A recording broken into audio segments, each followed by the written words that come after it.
नमस्ते मंडळी.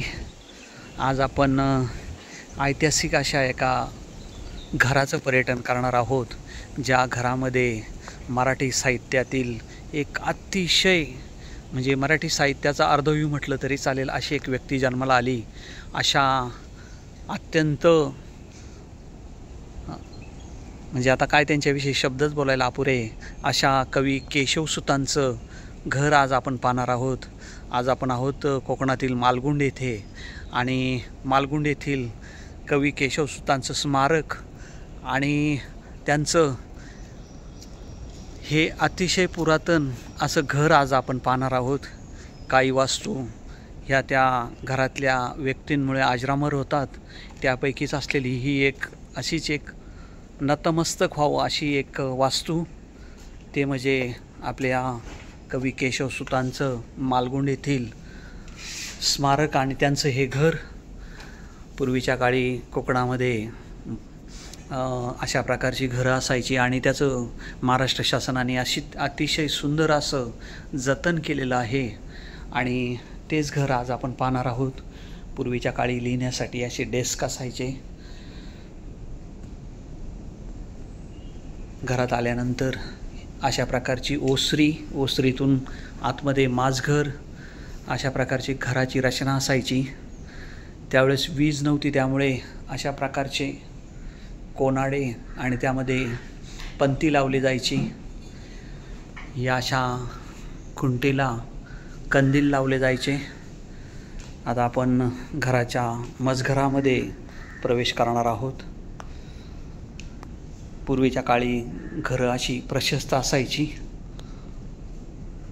आणि आता आपण कवी केशवसुतांची जन्मखोली, त्यांचं जन्मस्थान पाहणार आहोत.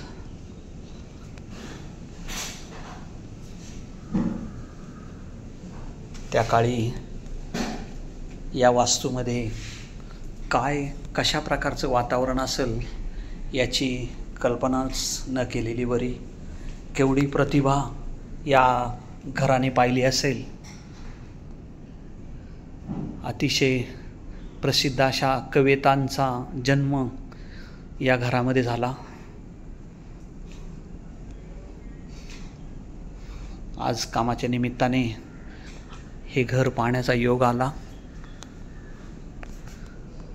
घर छानपैकी सुरक्षितरित्या संवर्धित केलेलं आहे. घराचा पाठीमागचा एरिया म्हणजे किचन एरिया आता आपण पाहत आहोत. प्रत्येक कोकणी घरामध्ये अशा प्रकारची रचना असते. आता हळूहळू कोकण मॉडर्न होत चाललेलं आहे. आता आपण स्मारकाच्या मागील बाजूस आलेलो आहोत आणि मागील बाजूमध्ये या अशा प्रकारचं एक स्मारक तयार केलेलं आहे, ज्यामध्ये कवी केशवसुतांच्या अतिशय फेमस अशा कविता दगडावरती कोरलेल्या आहे. त्याचीच एक प्रमुख कविता म्हणजे तुतारी आणि अशा अनेक केशवसुतांच्या कविता या ठिकाणी दगडावरती कायमस्वरूपीरित्या कोरलेल्या आहेत.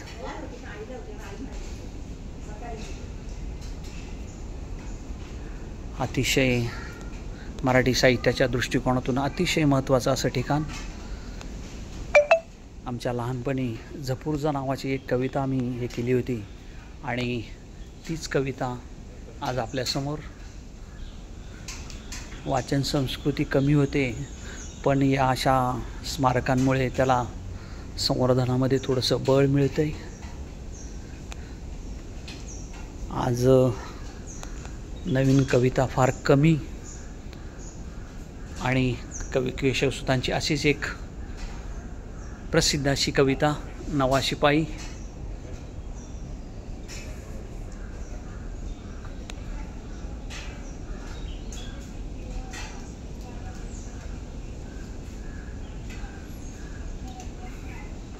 कधी गणपतीपोळ्याला आलात तर गणपतीपुळ्यापासून अवघ्या 2-3 किलोमीटर अंतरावरती हे अतिशय सुंदर असं स्मारक आहे.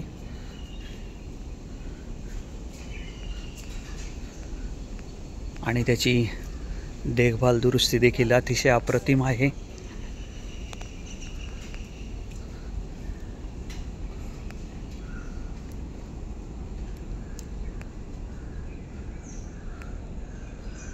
केशवसुतांच्या तुतारी या कवितेवरून हे एक शिल्प तयार केलं गेलेलं आहे. आता आपण स्मारकाच्या आतमधल्या भागात जाणार आहोत. या भागामध्ये त्यांचं साहित्य ठेवण्यात आलेलं आहे, पुस्तकांचं जतन करण्यात आलेलं आहे. अनेक प्रख्यात कवी यांचं देखील इथे साहित्य जपणूक केलेली आहे.